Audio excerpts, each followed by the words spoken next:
Constitution, Gaudium et Spes, the guiding light for us, the Consecrated.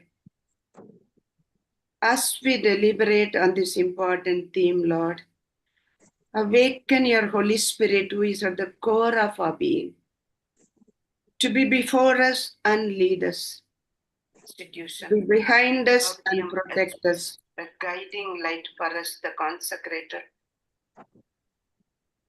to be beside us and safeguard us, to be beneath us and guide us, to be in us and move us forward, to be between us and connect us, to be over us and accompany us, and surround us from all sides and refresh us, and specially enlighten Sister Marietta, who at the request of National CRI has generously accepted to share your loving message relevant to all of us. We make this prayer in your precious name, Jesus Christ, our Lord. Amen. Thank you, Sister Inigo. May I invite Sister Cecilia, the President of the CRI Karnataka region and also the former Provincial of Karnataka Bethany Sisters of the Little Flower, to introduce the Sister Mariette. Sister Cecilia. Yes, Sister. Dear friends, on behalf of the National CRI, Executive Committee members, Executive Secretary, Sister Elsa, I am pleased to introduce the resource person for today's webinar. Sister Dr. Mariette, a Bethany sister from Mangalore, Karnataka, is a rare blend of diverse academic and spiritual expertise. She holds qualifications in science, psychology, theology, and spirituality, making her a valuable resource in both educational and spiritual domains.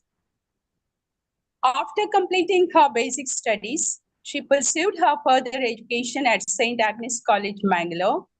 She later completed her Bachelor of Theology at Vidyajyoti College, Delhi, and a diploma in counseling at Patna, Bihar.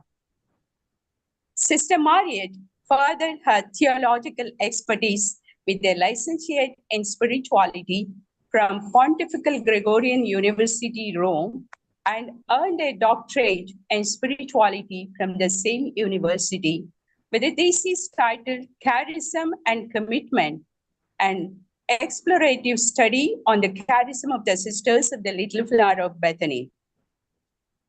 Currently, Sister Mariette serves as a General Counselor, second term, General Coordinator for Formation, Chief Editor of Compassionate Pastor Bulletin, Executive Committee member of the Commission for Interreligious Dialogue, Mangalore Diocese, a resource person for numerous religious congregations and theological and spirituality centers.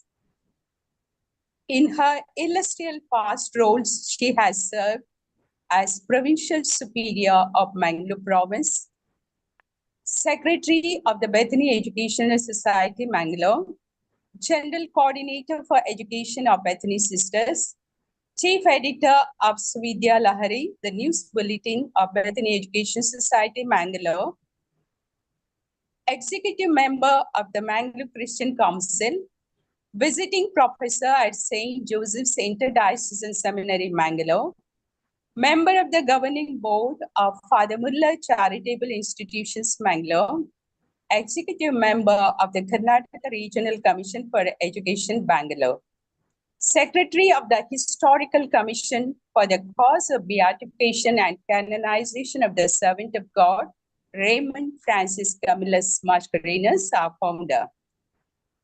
Sister Mariette is also known for her rare intelligence and remarkable administrative skills. Her resourcefulness helps to guide educational institutions, while her courage in the face of challenges is inspiring. She regularly directs retreats, workshops, and conducts sessions for various groups, contributing scholarly articles to theological and spiritual journals. We are truly privileged to have Sister Mariette as our resource person today, and we look forward to her insightful presentation. Over to you, Sister Mariette. Thank you, Sister Cecilia, our own. So good evening, fathers, sisters, and brothers, and happy feast of the Corpus Christi. It's a good day to reflect today on the words of Jesus. No eyes have I, no hands have I, no body have I but yours. And I can say, this is the summary of our reflection this evening. At the outset, let me thank Sister Elsa, the National Executive Secretary, for giving me this opportunity to reflect together with you this evening on Gaudium et Spes in this Jubilee year. I'm also grateful to Sister Inigo for being instrumental in this regard. My multi-thanks to both of you. Well, we are in the Jubilee year 2025, announced by late Pope Francis on the theme, Pilgrims of Hope.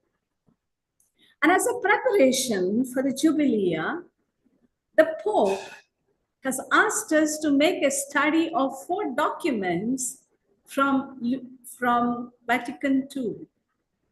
To begin with, Sacrosanctum Concilium, Lumen Gentium, Dei Verbum, and Gaudium et Spes. This evening, we take the last document for our reflections. And the topic given to me by our great secretary is Gaudium et Spes, a guiding light for the consecrated as pilgrims of hope on the path of peace.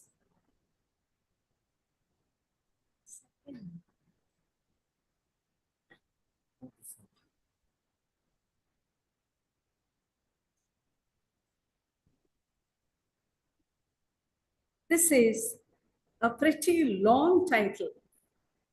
It carries at least 4 sub-themes: Gaudium et Spes, consecrated men and women, pilgrims of hope, and path of peace. Sister Elsa, perhaps this is a good topic for a doctoral study with 4 chapters. And I have to summarize it in 1 hour. Well, we are on the topic proper now. We are amidst terrible tragedies. Recent plane crash and the loss of human lives. May God grant them eternal rest.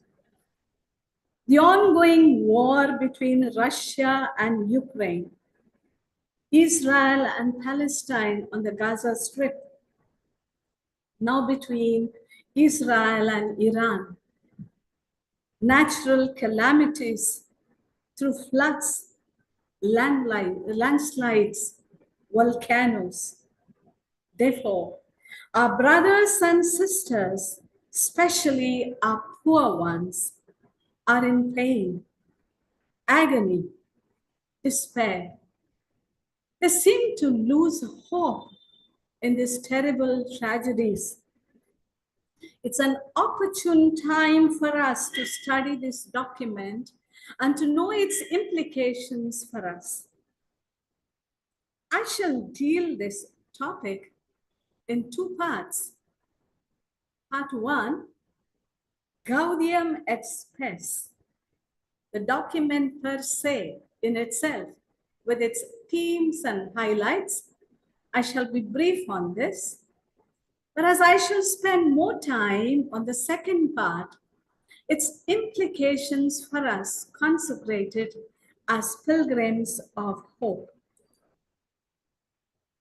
Gaudium et Spes is a pastoral constitution on the church in the modern world, issued on 7th December 1965 by Pope Paul VI.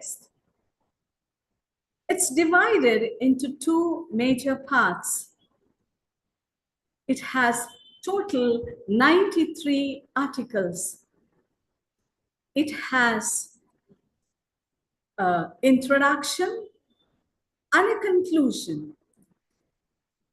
Introduction has 10 articles.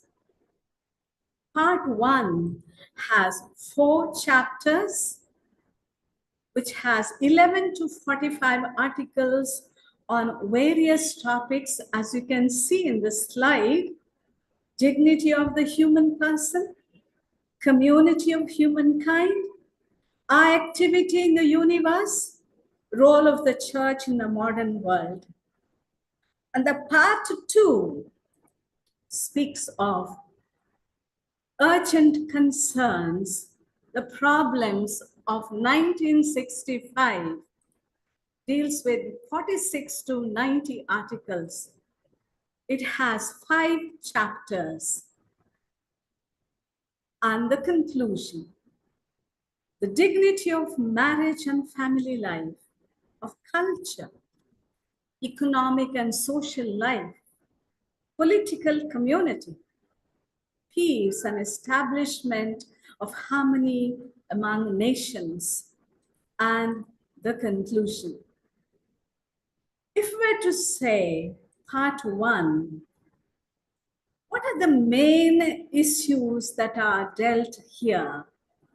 To summarize all that is there: dignity of the human person, protection of human rights, moral conscience, mystery of death, social justice, common good, atheism. I'll explain later.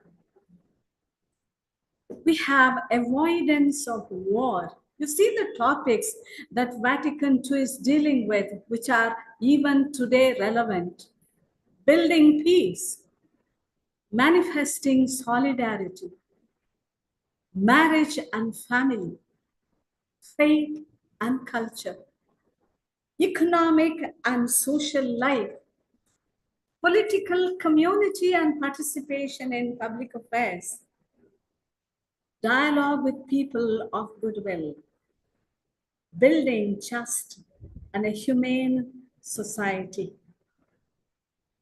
The issues that we are grappling with today were already dealt in Vatican II way back in 1965.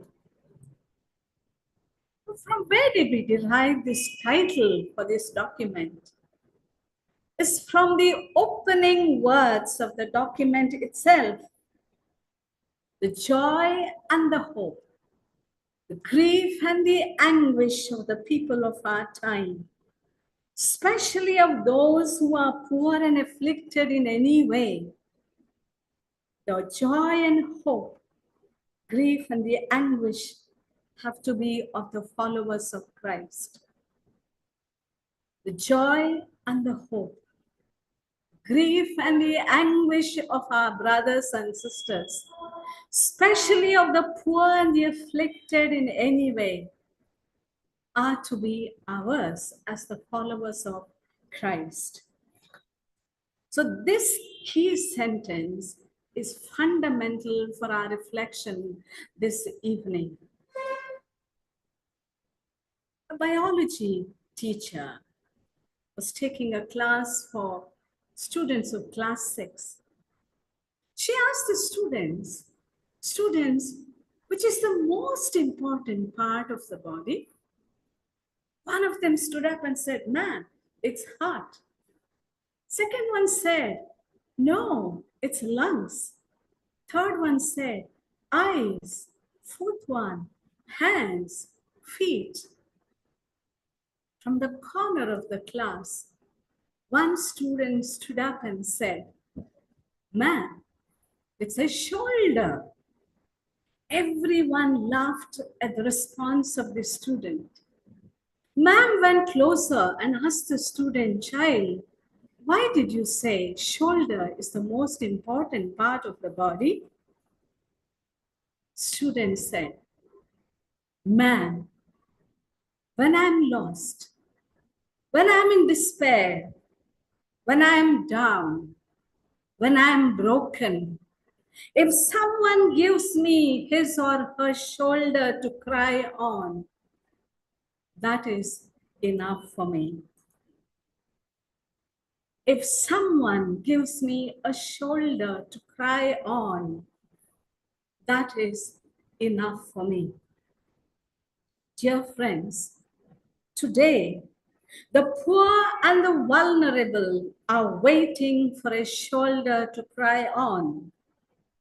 They are waiting for a voice to be raised against human injustice. They are waiting for hands to build bridges and demolish walls. They are waiting for pens to condemn what is wrong through their writings. They are waiting for physical presence that comforts, heals, fights battles unto death. They are waiting for God with a skin on. They are waiting for a God, Emmanuel, through you and through me. I cannot relax when my brother and sister is hungry, thirsty, naked, imprisoned for wrong reasons. Grief and the anguish of the poor are mine as the follower of Jesus Christ. I have a mission as the anointed one, as the consecrated one. Gaudium at Spes opened a new worldview. It spoke of the relationship between the church and the world. It refers to the responsibility of the church towards the society. Until Vatican II, church had maintained a distance from the world. It looked at the world as an opposing force, perhaps even as an enemy. But from the time of the council, it started looking at it differently, positively. The vocabulary got changed. It said, church in the modern world, church for the world, church connected with the world. The world is our mission field. Can we exchange the word with the church and say, religious in the world, religious for the world, religious connected with the world. The world is our mission field. This document replaced theoretical theology with a new pastoral theology. It gave a pastoral approach. It said, church does not exist only for Christians, but for everyone. The salvation of every human being on earth redeemed by Jesus Christ is to be saved. No one is to be excluded. Indeed, an outward-looking spirituality. This is what Pope John 23rd, who said at the opening word of Vatican II Council 1962, I want to open the windows of the church so that we can see out and the people can see in. Can we say to that extent our religious life has to be? We want to open the windows of our congregations, of our communities, so that we can see out and the people can see in. Surprisingly, this document, Gaudium et Spes, was not drafted beforehand. Not even a rough sketch was prepared before the council. It got emerged during the council itself. What does it indicate? It indicates that the council fathers were open to the Spirit.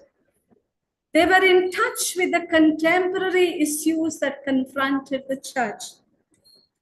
They were vibrating with the deeper questions of the humankind. This was the attitude of the church. I don't exist for myself, but for the other, for my brother and sister, for the humanity. Does this ring a bell in my heart when I say, my vocation is not for myself. My vocation is for the other, for my brother, for my sister, for the wounded humanity, for those who are in pain. Gaudium et Spes was promulgated, as I said, in 1965. All issues are included.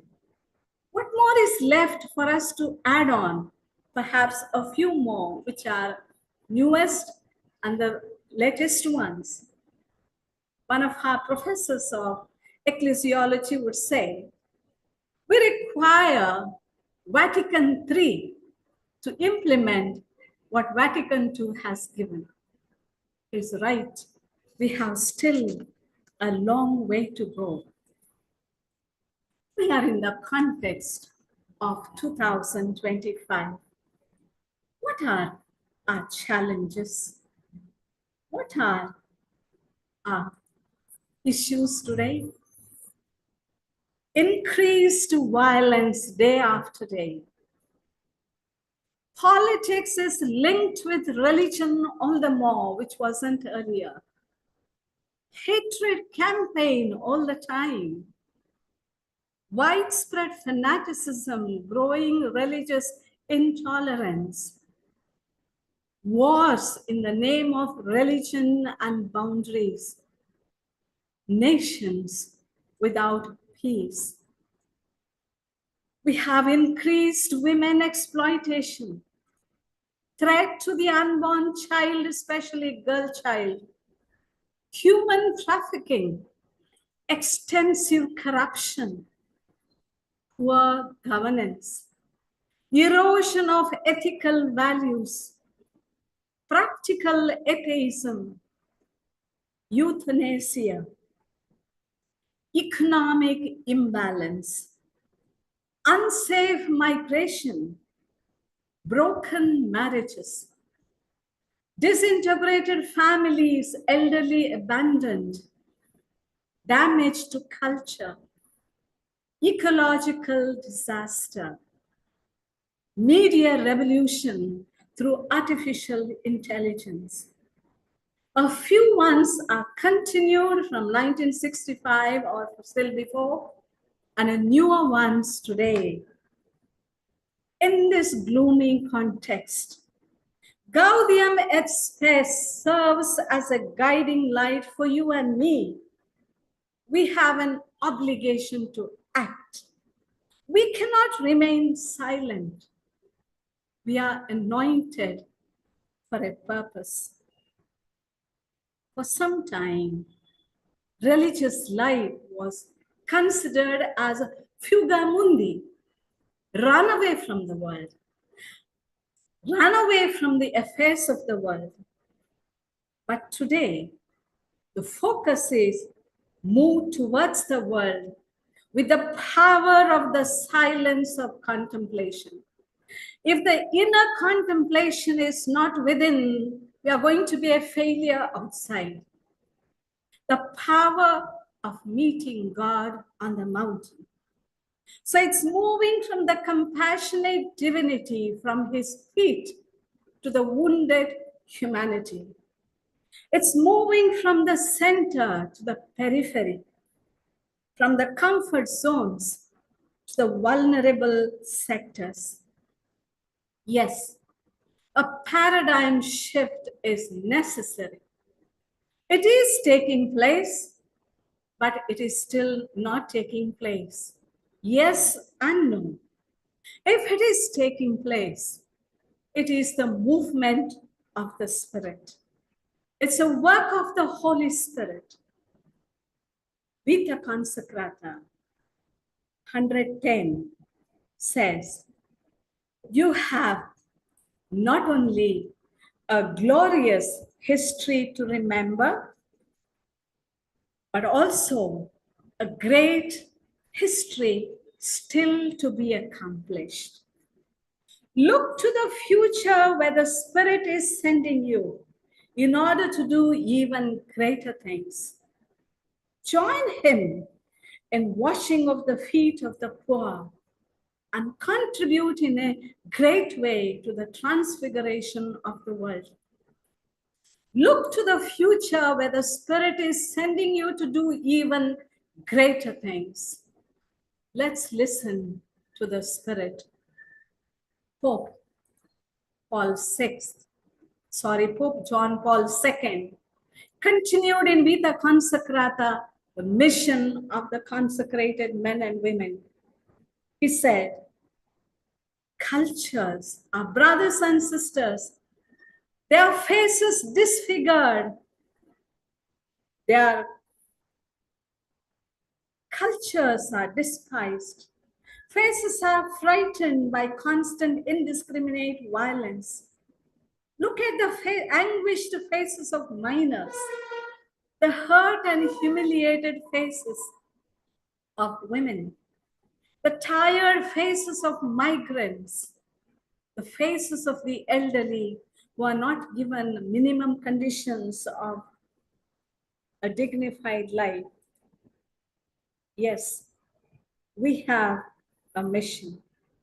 This is where the consecrated men and women are to be found. Papal bull of Pope Francis, Spes non-confunded. Pope does not disappoint us. He speaks of the heart of Gaudium et Spes again. He advocates peace, the sanctity of life, calls for an end to violence, end to war, end to weapons, end to death penalty. He appeals for economic justice, including debt relief for the poor nations. He calls for support of migrants, prisoners, the elderly. The spirit of Gaudium et Spes is reflecting on Spes non confunded. I move on to the second part. Way forward in the spirit of Gaudium et Spes, getting into the troubled waters by embracing the spirituality of immersion and recognize the crucified Jesus in the poor who suffer. Look at the image of Pope Leo XIV with his soiled foot wading through the floods in one of the villages of Peru speaks volumes. The expression today is wet our feet while on mission. Wet our feet in the troubled waters of our mission.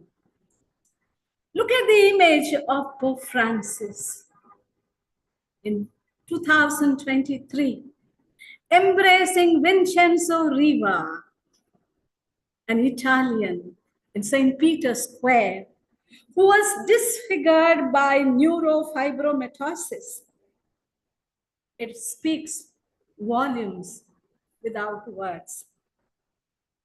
Pope Francis, washing the feet of the prisoners irrespective of caste, creed, religion, gender, speaks 1,000 words. Immersion is engaging. being physically present where there is pain, agony, disaster. It's not conducting an aerial survey or reading through newspaper, watching on TV, communication through videos on WhatsApp or through reels. It is being there. It is going where the vulnerable suffer.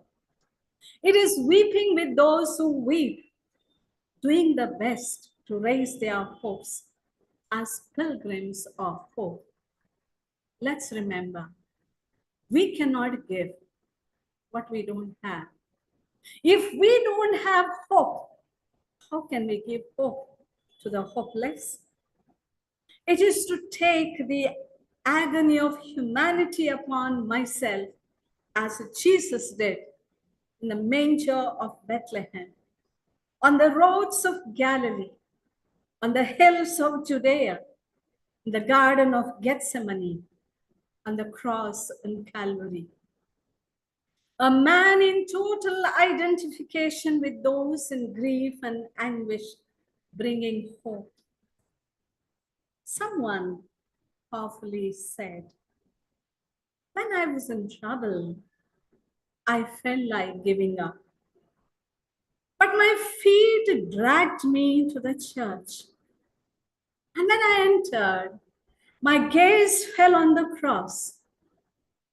I regained what I lost, hope. I began to battle again. Yes, Christ is our hope. He is our anchor.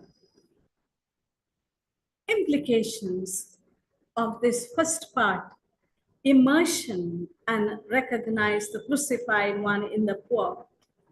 I would go on to the aspect of formation, because there lies forming of disciples for Jesus. Focus on formation in mission. Some of the congregations have already started this aspect, exposing their families to the miseries of people through exposure programs. They are made to live amidst people during their formation program. It should not be one-time exercise, but an ongoing experience, not only for pre-novices, novices, also juniors, also the recently perpetually professed sisters, closely accompanied by their formators for interiorization, internal application. Our formies need to see and not merely hear.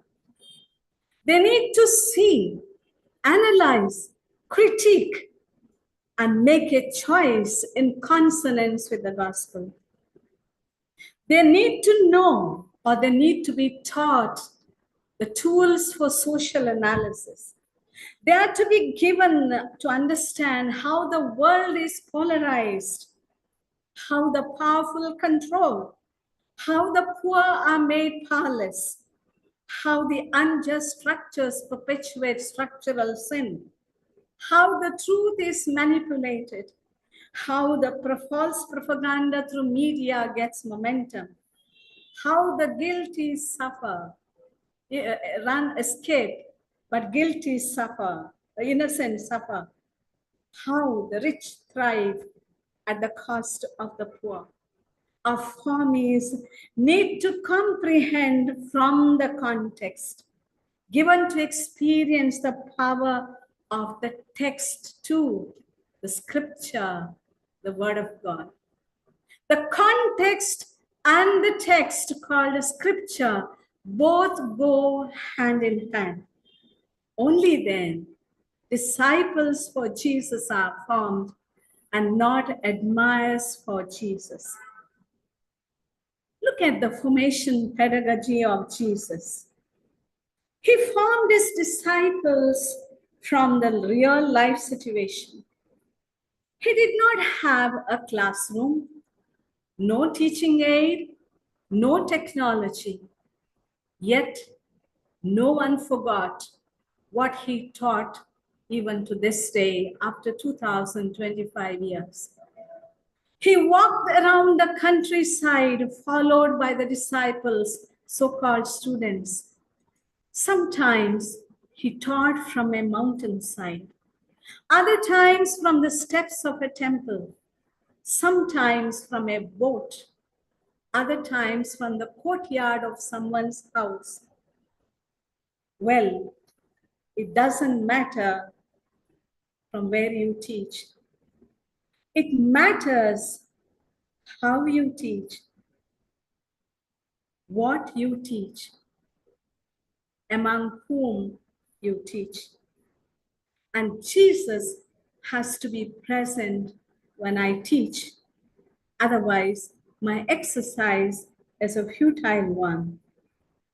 And what was the content or the syllabus of Jesus' teaching? Nothing but values of the kingdom. Build a humane society. He was convinced that mingling in the marketplace will teach them lasting lessons which the classrooms could not. Looking at what was happening outside, he pointed out and said, "It should not be so among you. What's happening outside is not to be yours. You are to be different. Theory will not work."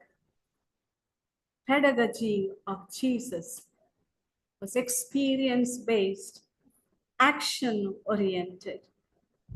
It was a moving from mountain to multitudes and from the multitude to the mountain, a dialectic movement. I'm happy that I got an opportunity to do my BTH in Vidya Jyoti, Delhi under the Jesuits. Morning, we had classes full time. And in the afternoon, we were exposed to the slums of Delhi. What for? To take what is learned in our classroom to our context. What we saw changed my attitude towards life. It changed my perspective, challenged my way of life, my options, my understanding of life itself. They taught me what the books could not. My life got shaped by direct experiences coupled with the Word of God. Dear friends, the more we get institutionalized, the more we get away from our people. This is a warning. Let's be closer to people. But even if I'm placed in an institution, if I have got the spirit of the poor, exposure to the poor, even in a richest institution, I will still opt for the poor. I will still make my heart to vibrate with the poor. My heart will beat for them. Second, include social teaching of the church in the formation program. I'm speaking about the second aspect of, we teach dogmas in our formation houses. Certainly they are important to be grounded in the church, in Jesus, and to be rooted in the church, without which there is no foundation for our religious life. But hardly we focus on the social teachings of the church. They offer a way of thinking, being, and seeing our mission in the world. They give us a moral framework to act. We have 7 principles of social teachings of the church: human dignity, common good, call to family, rights and responsibilities, option for the poor, dignity of work, rights of workers, solidarity, care for God's creation. Where do we have foundation for our social teachings? From Pope Leo XIII, in his encyclical Rerum Novarum, given in 1891. So our church has walked for 135 years with the social teachings, but we are still not familiar with them. Perhaps a time for us to include social teachings of the church in our formation program. The third aspect of the first is live the spirituality of the Good Samaritan. Pope Francis, in an interview with America in 2013, describes his vision for the church. The thing the church needs most today is the ability to heal wounds and to warm the hearts of the faithful. It needs nearness, proximity. I see the church as a field hospital after battle. I see the church as a field hospital after a battle. I see the church, humanity wounded. Going further, in Fratelli Tutti, he called everyone. The one who suffers is the neighbor and member of our family. He gave us the imagery of Good Samaritan. Good Samaritan saw a man attacked, beaten, wounded, crying for help, and he stopped. The stopping is for a prophetic action. Nelson Mandela stopped when he saw the discrimination when race was rising higher. He dedicated his life to remove racism. Abraham Lincoln stopped when he saw the Black Americans denied of their fundamental rights. Mahatma Gandhi stopped when he saw the low caste people deprived of their rights. You and I need to stop when something inhuman takes place for my brother and sister. It's a prophetic action. Being a moral voice and awakening the conscience of the corrupt is to be prophetic. I'm reminded here of Sister Anne Rose in Myanmar, who is in a simple white habit with her hands spread, kneeling in the dust of the city before the heavily armed police, begging, "Spare the children inside. Take my life instead." What were they doing? The protesters were demanding democracy. When they were fighting for their rights, army men were shooting them. She came down to the street, begged, "Spare my people. Spare the children inside. Shoot me inside. Shoot me instead." Indeed, a powerful gesture which changed their hands. We see those army men on their knees too. What bravery. What an example of a mystic in the marketplace. Jesus did that in the Garden of Gethsemane in the Gospel of John. "You have come to seek me? I am he. Let my disciple be spared. Don't harm them. Yes, I am here ready to die." Love in action indeed. We need courage to speak truth to the power, guided by the power of the truth. We need to speak truth to the power, guided by the power of the truth.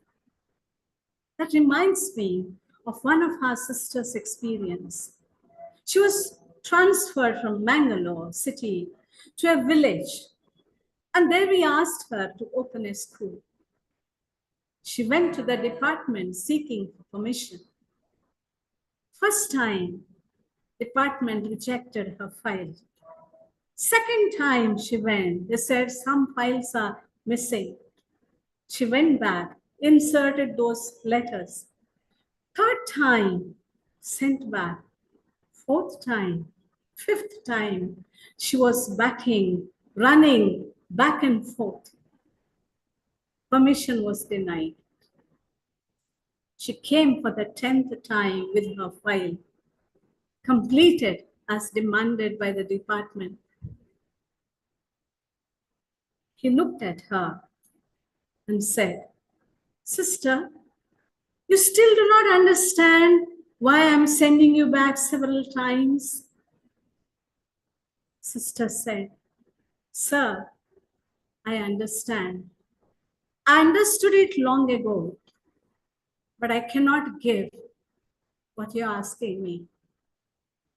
Sir, I've come from Mangalore, a developed city, educated city. There was no need for me to come to this village. I have come to empower your children, to empower the youth, to empower women, to make a difference in your village." Man was stunned. Further, she said, "Sir, behind you there are national leaders hanging. They stood for values. My value doesn't allow me to compromise with what you are asking. Sorry, sir." He begged pardon. Said, "Sister, give me your file. Open your school. I shall come there one day to see your students. Be a light, visible and vocal. Be the leaven, invisible but powerful." This is our mission today. Recall here the words of great Napoleon, who said, "The world suffers a lot not because of the violence of the bad people, but because of the silence of the good people." Do we belong here? Let us recall the examples of our times. Father Stan Swami, Sister Rani Maria, Oscar Romero, who spoke truth to the power. They upheld what was right, condemned what was wrong without mincing words. They gave no place for compromises. They took Jesus seriously. They were not the admirers or fans of Jesus, but disciples. Today, you and I need the credibility of a disciple, the audacity of a prophet. At this juncture, I'm just reminded of what I read recently. Sisters in Ukraine have opened houses for the victims of war, especially the children. Take care of all their needs. And while interviewed, Superior said, "We not only want these people to live for another day, we want them to find meaning and hope in life. Amidst war, hope in the hearts of the little ones." This is the meaning of being with the crucified humanity like our Blessed Mother. When war was about to break between India and Pakistan, we asked our sisters to move away to a safer place. Then came their reply, no, we would like to be with the people, and if need be, die with them. I salute those sisters who said, right in the spirit of Gaudium et Spes, in solidarity. This is what we mean by transforming mysticism into action. If violence is on the increase, if things are not taking place as it should be, if human rights are denied, it's time to turn mysticism into a prophetic voice. It is the meaning of living the Eucharist, what we celebrated today on Corpus Christi, becoming the body of Jesus. I move on. The second aspect. I'll be short in these second, third, fourth. Promote harmony. Build a peace through dialogue. Gaudium et Spes, peace from 77 to 92. Be a peacemaker. Look at our world. What are they looking for? Peace in the hearts. What do our children watch every day? Human trafficking, rape, killing, bribe, corruption. Well, in this context, Pope John 23rd, on the previous day, or the eve of Vatican II, spoke to the secretary. The world is starving for peace. Christ has been there on the cross with his arms outstretched for 2,000 years. Where have we reached in preaching the good news? How can we give the peace of Jesus to the world? This should be our concern too. Once, one of the girls asked Pope Francis, Papa, what should we do to promote peace or to make the world a better place? Quickly came the reply, lower the level of violence. Lower the level of violence, there will be peace. Dear friends, we are in the context of war, as I said already. War does not begin in the battlefield. It begins first in the heart. Hatred gets born first in the heart, then moves to the battlefield. If hatred begins in the heart, peace also begins in the heart. So education of the heart to foster peace is necessary today. Give heed to the calling of Pope Leo XIV. He said recently, if you want peace, prepare institutions of peace. He further illustrated the embrace of a Palestinian and an Israelite hugging each other. Who are they? They are now friends, work with one another. Each of them had lost their family members killed in the Gaza Strip. Our families are gone, but we shall work for peace, reconciliation, hope. This is the testimony of hope. Peace is possible through dialogue. Gaudium et Spes speaks. In India, to be religious is to be interreligious. We need a church open to learn from religions. open to search answers for our various questions together with people of other faiths. We need to be a church of the poor, the FABC president said in 2022. A church of the young, a church of a triple dialogue. And what is that dialogue? Dialogue with the poor, dialogue with the religions, dialogue with the cultures. He added, I would like to add a fourth dialogue, dialogue with ecology, nature.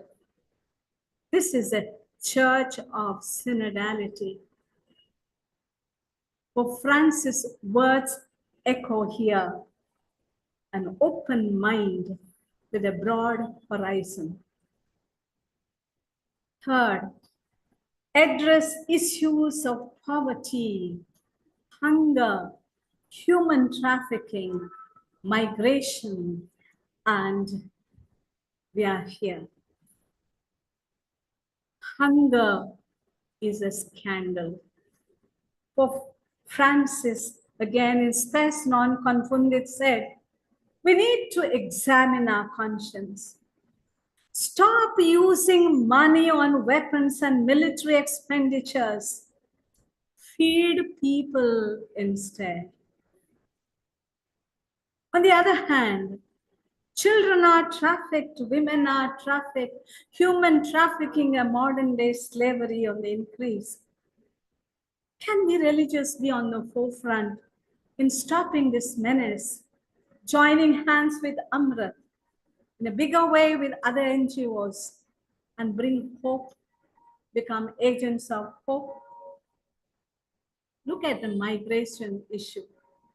Number of people, especially the poor who migrate from place to place in search of dailyhood, their livelihood. They're scattered like sheep without a shepherd. They look for a familiar face in a strange land. Can we, consecrated men and women, include them in our pastoral care? Take care of their material, educational, spiritual, social, emotional needs.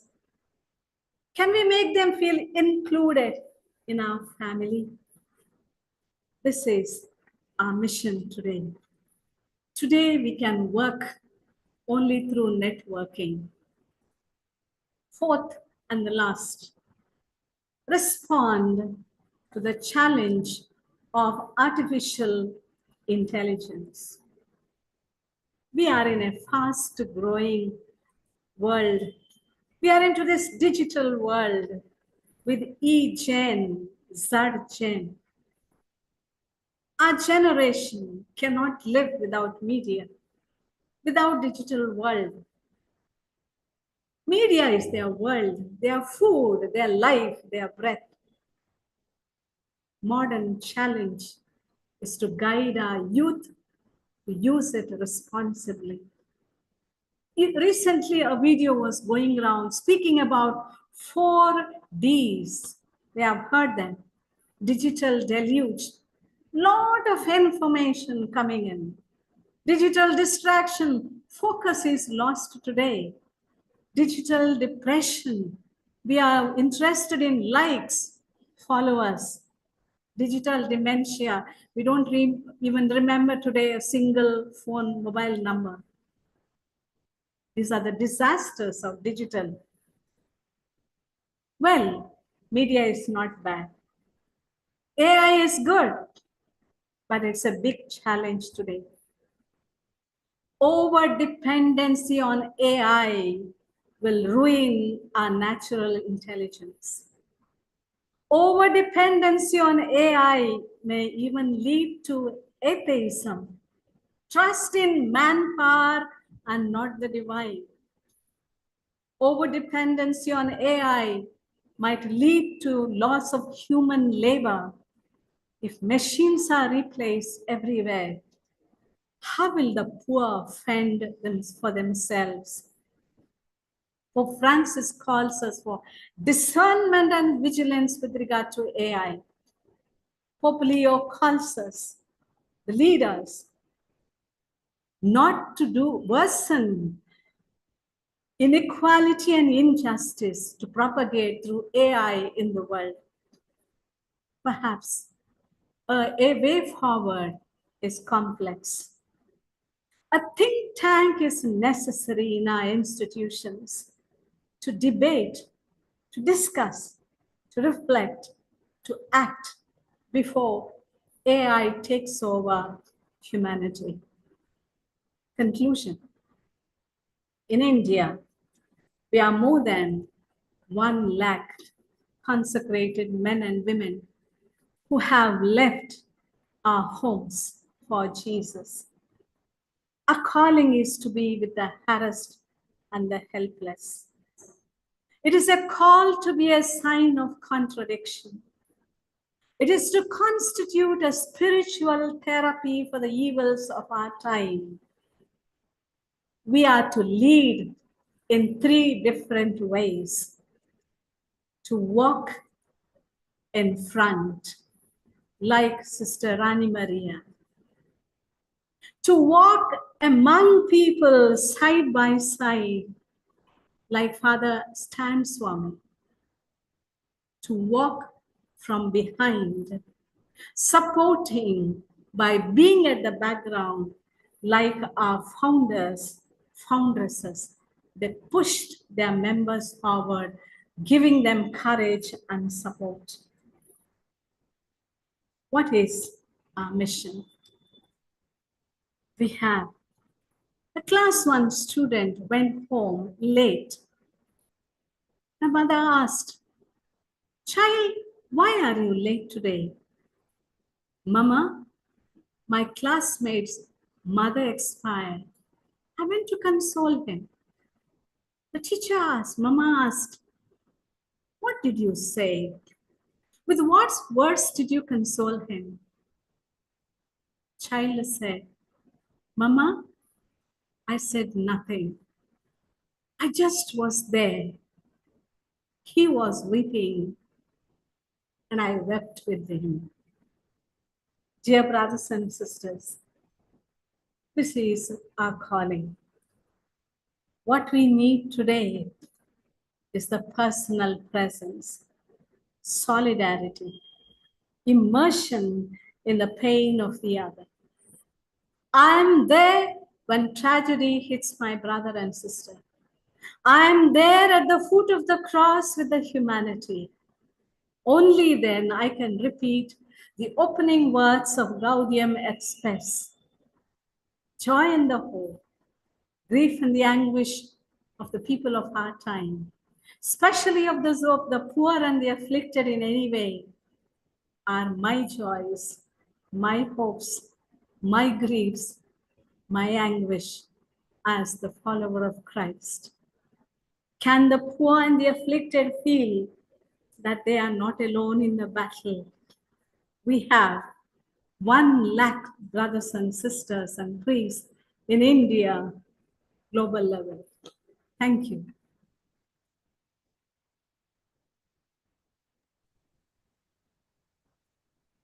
Thank you, Sister Marriott.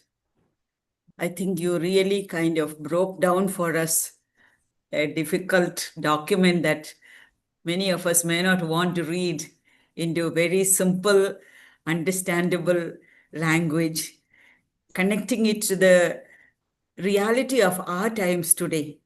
I think when a woman reads a document and explains it, it is quite different from the way men do it.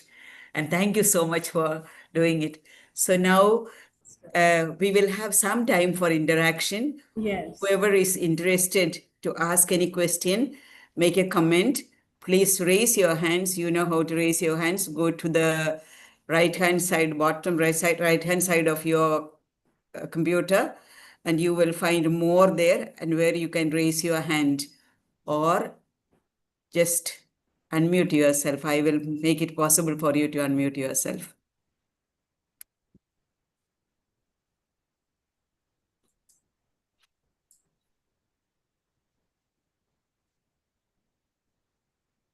Okay, now you're welcome.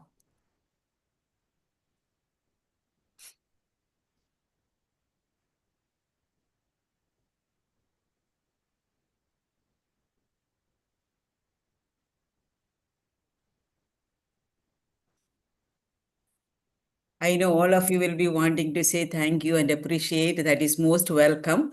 But along with that, I would say, ask your questions and also make your comments, which would enrich the discussion.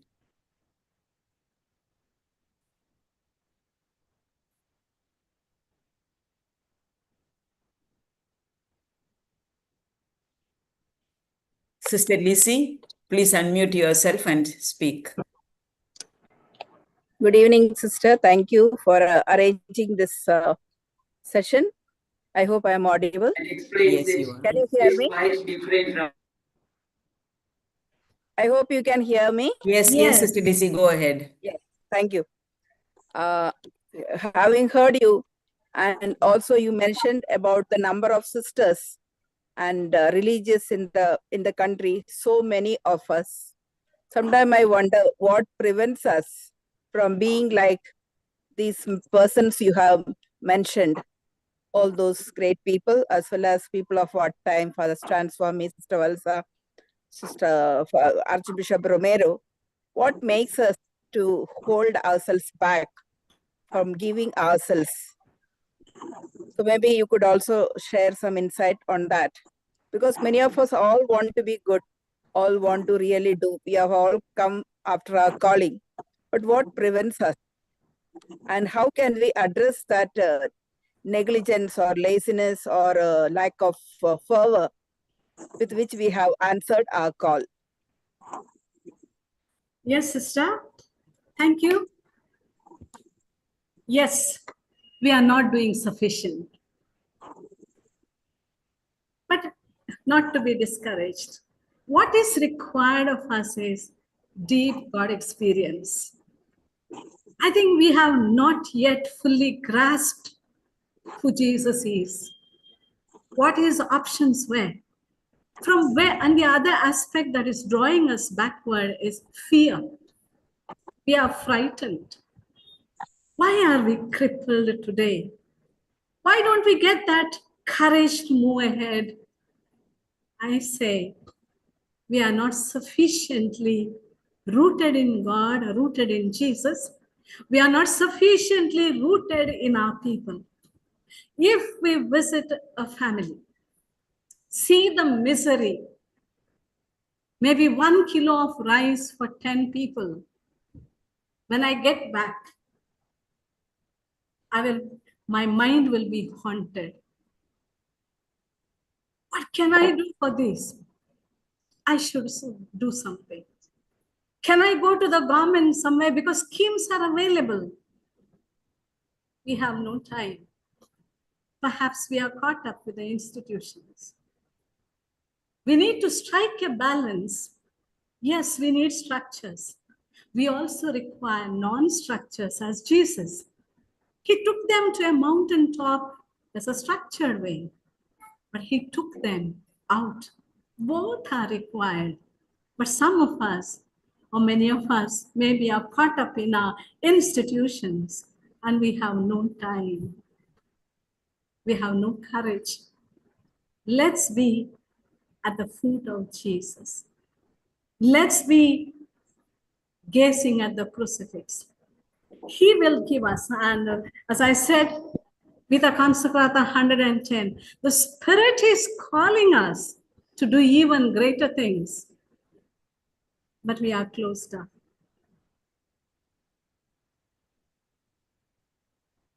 Thank you, Sister Mariette, and thank you, Sister Lizzie, for that question. Anyone else?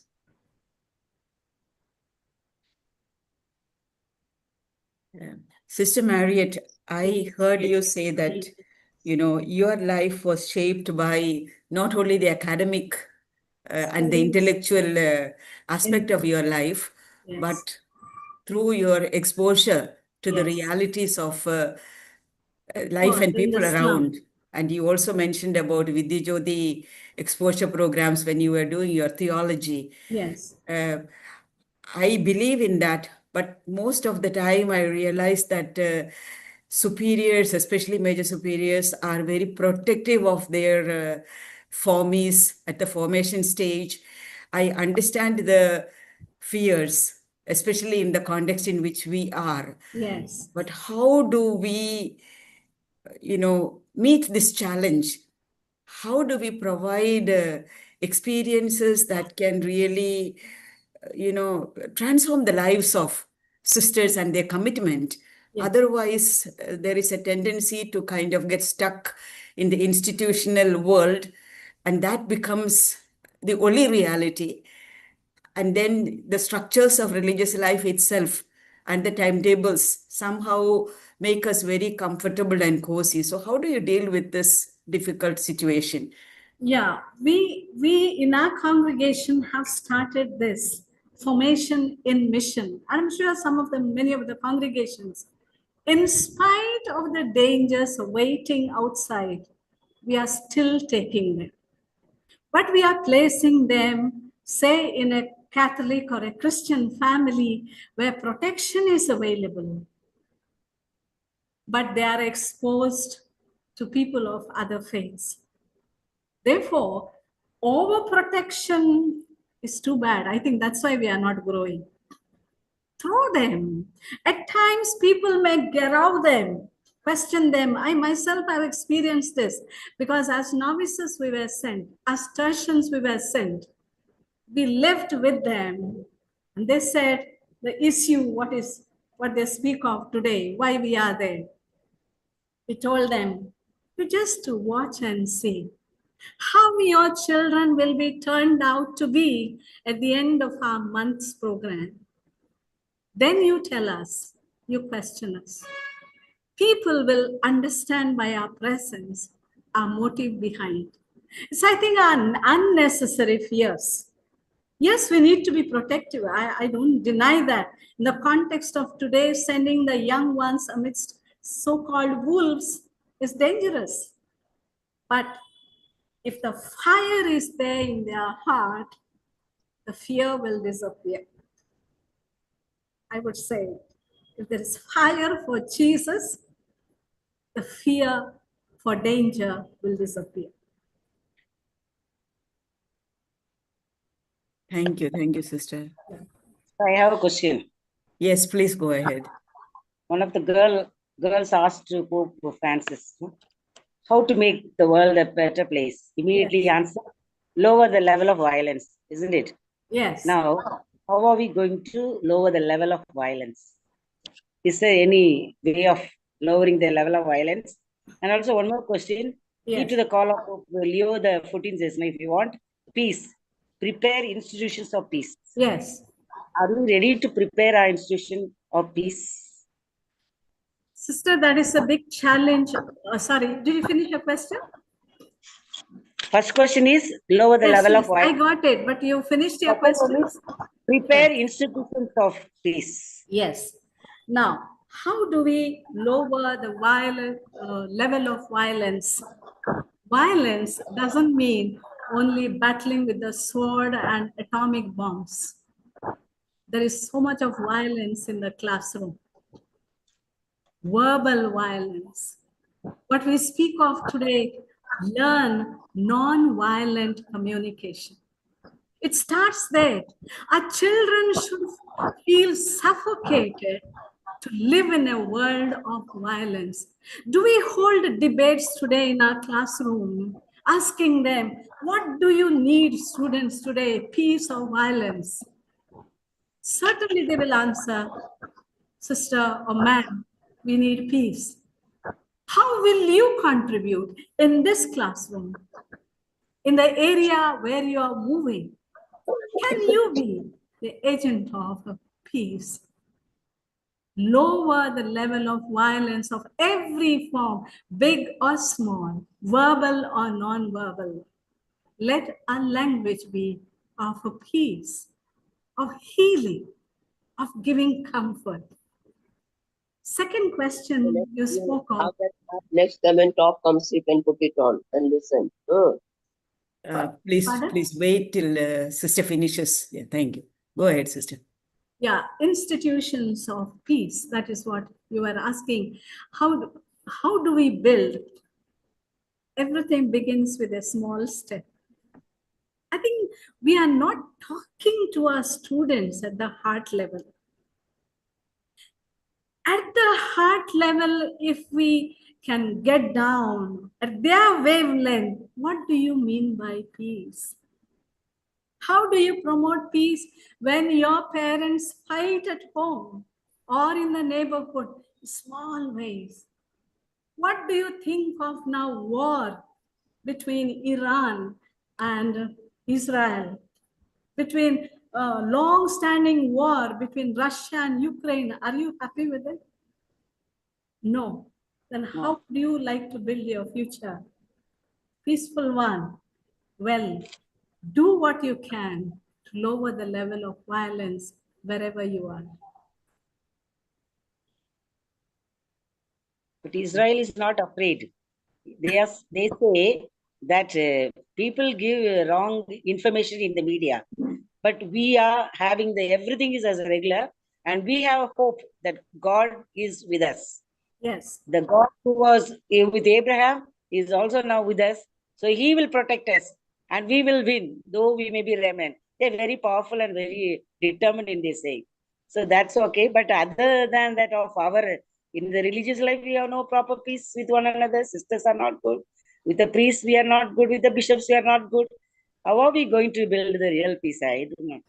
Bravo, Now, Ale. one means is dialogue. Dialogue also, sir. Gaudium et Spes itself speaks number 92. Peace through dialogue. I think what we have is monologue. Okay, Sister Nambike, we won't go into a discussion on this, but we have a question. I think Sister Carmel Almeida has something to say. Thank you. Thank you. Yeah. Sister Carmel. Yeah, thank you for sharing the thought about the Israelites. It is true.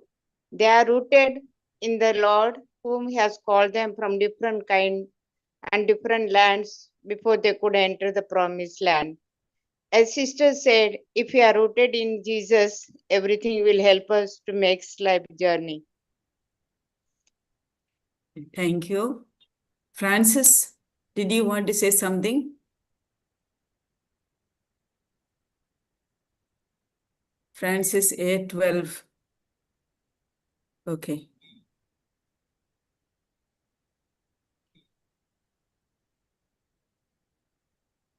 Any other hand anywhere? Yes, Sister Cecilia, go ahead. Unmute yourself. Unmute, Cecilia.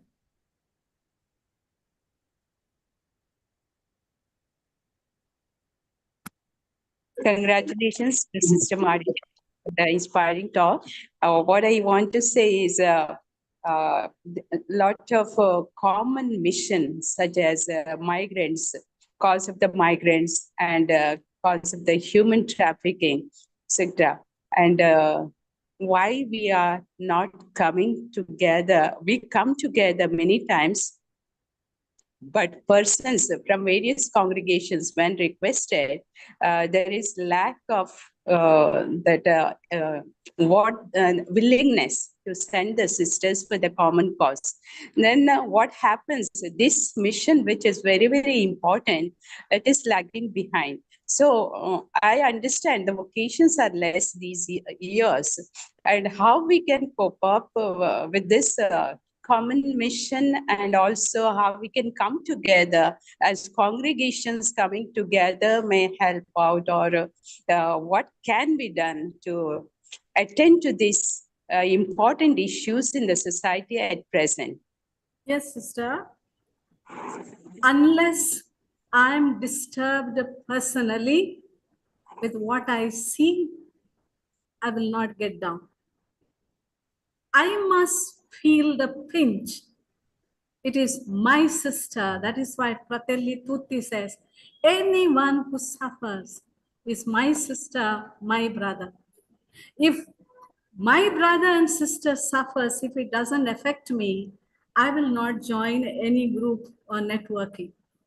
First, let me expose myself. Now, how many of us are reading one side?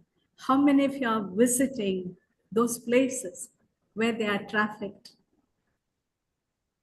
It matters. Secondly, number is not the question. Even with one, Stan Swami, Rani Maria, Archbishop Oscar Romero, Sister Valsa, we have so many in India. They could make a difference. We can. As I said, there is no enough fire. If there is no enough fire, we live. We don't live, we drift. They say the live dog comes opposite the stream. The dead dog goes along with the stream. Where are we? Swimming against the current or going along the current? Swimming against the current is to act on where I'm disturbed. Thank you, Sister Marriott. I see Sister St. Anne's Convent, somebody's hand up. Can you unmute yourself and talk? And with that, I think we will close this question interactive section.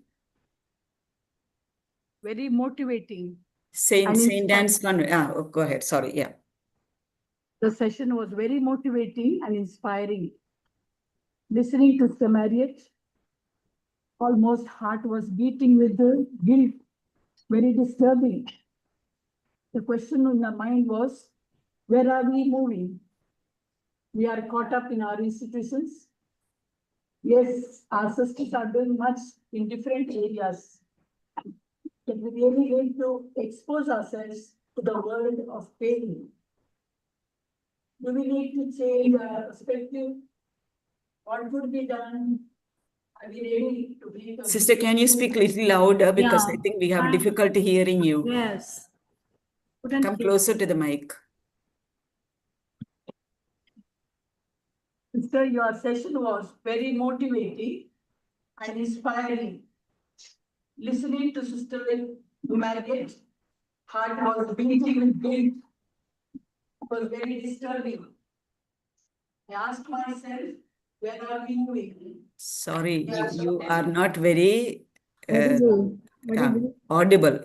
Can you speak out a little louder? What I gathered from her is we are caught up in the institution. Good, yeah. How do we strike a balance between the two? Well, it is our choice. Where do we want to stay? As the admirers of Jesus, fans of Jesus, or the followers of Jesus? If that choice is very clear, I think nothing will prevent even the institutions. I will still make time. Those who are bleeding will be close to my heart. I will somehow reach out to them. The pastoral care today is very important. Moving out, I would say we need to make time. That's the only option. Only when we are there, our heart gets touched. No books can make us move. My personal experience was that the poor, the afflicted ones shaped me. And if I'm given an option, I'm ready, happy to go where these poor are. But sometimes, even now I'm in the administration, well, I can't do much with regard to that. But when I was without it, my heart was always close to the poor. Perhaps a sensitive heart we need to develop. But that will come when we are rooted in Jesus. That's why we have to meet Jesus of Nazareth. We have to teach our families, not merely devotions. We need to teach our families, as I said, social teachings of the church. What is my mission when I'm out of my novitiate? What is my mission once I'm perpetually professed? Are they clear? I think not yet. We need to do something more. So, Sister Marriott, thank you so much. I think this was a very fruitful, meaningful session. I see that there has been quite a number of participation. At some time the Zoom was 500, and also there is the live streaming, and I think there are a few hundreds there also. So thank you so much, and also to those who have interacted. Now may I invite Father Augustus Kujur, who is also a provincial team member of the CMF Fathers in West Bengal, and one of the regional secretaries of West Bengal. I think he has already moved from there to Jharkhand to do the vote of thanks. Father Kujur. So thank you, Sister Elsa. Yes, can you hear me? Little louder, please. Can't hear you. Yeah. Thank you, Sister Elsa, for giving me this wonderful chance to thank such a resourceful person. Sorry, you are very soft, Father. Sister. Can you speak louder? Yeah. Thank you, Sister Elsa, for giving this wonderful opportunity to thank such a resourceful person, Sister Marriott. Her way of explaining was really very practical. One of the things that was coming to my mind, even though I have studied all those things, but the way Sister interprets so systematically is something very, very kind of admirable things. And one of the things that was touching to me very much is connecting the Gaudium Express with the recent situation of the world. Even the India and Pakistan war has not yet completely calmed down. The other side, the world level, Iraq, Iran, and Israel, that brings a kind of chaotic situation in this world. And how beautifully Sister was able to link the spirit of Gaudium Express with these all realities. Sometimes we begin to feel the Vatican II is an old document, but it is ever relevant for us. And Sister has shown the relevancy in today's world as a consecrated person in our ministries. The people who go through the anguish of war. I know a few of the sisters community. They are from China in Jerusalem. So they were just, I was chatting with them. The amount of distress that they go through. They are foreigners, as well as the type of catastrophe situation that is being created because of the war. They do not know what to do. So some people who are in realities, they know what does it mean, the pain of the war. And so also, of course, it is not that we are unaware of it. And that is where Sister Marriott was trying to bring that passion for the mission. And when we have that genuine passion for the mission, I think we will be able to disseminate the love what Jesus has done. And that is where Sister Marriott's invitation was. So thank you so much, Sister Marriott, for giving such a wonderful, inspirational talk. And I think it is an excellent. And also Sister Elsa, of course, wonderful things she was talking. Good to listen from the women theologian perspective. Of course, it is not the men versus women, but then it is wonderful to listen from the other side of idea. It's really very good. Thank you, Sister Marriott,